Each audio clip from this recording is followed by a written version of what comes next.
हैं या रसूलल्लाह सल्लल्लाहु अलैहि वसल्लम कलमा पढ़ाइए और अपने ग़ुलामों में शामिल कर लीजिए। हज़ूर अलैहिस्सलातु वस्सलाम के साथ बैठकर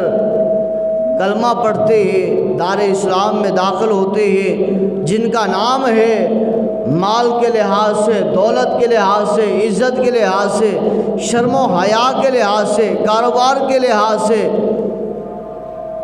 वो उस्मान जब अपने घर जाते हैं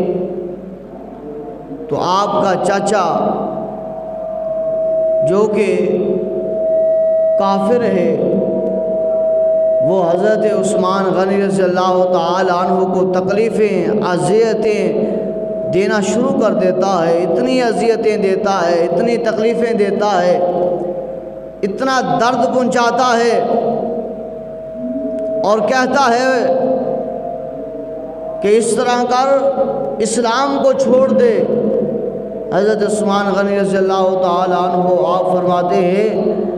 कि चाचा मेरे जिस्म से जान तो जा सकती है पर दीन इस्लाम को मैं नहीं छोड़ सकता, पर इस्लाम को मैं नहीं छोड़ सकता, दीन इस्लाम को नहीं छोड़ सकता। लिहाजा हज़रत उस्मान गनी रज़ियल्लाहु ताला अन्हु के चचा को, हज़रत उस्मान गनी रज़ियल्लाहु ताला अन्हु को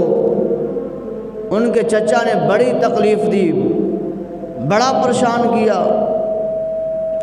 पर हज़रत उस्मान गनी रज़ियल्लाहु ताला अन्हु ने कलमे को नहीं छोड़ा, इस्लाम को नहीं छोड़ा। हत्ता के चचा ने हज़रत उस्मान गनी रज़ियल्लाहु ताला अन्हु को कैद कर दिया, खाना पीना बंद कर दिया, पर हज़रत उस्मान गनी रज़ियल्लाहु ताला अन्हु ने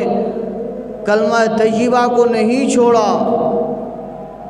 और इतना परेशान करने के बावजूद हज़रत उस्मान गनी रज़ियल्लाहु ताला अन्हु ने जवाब दिया अपने चचा को, कहा कसम अल्लाह की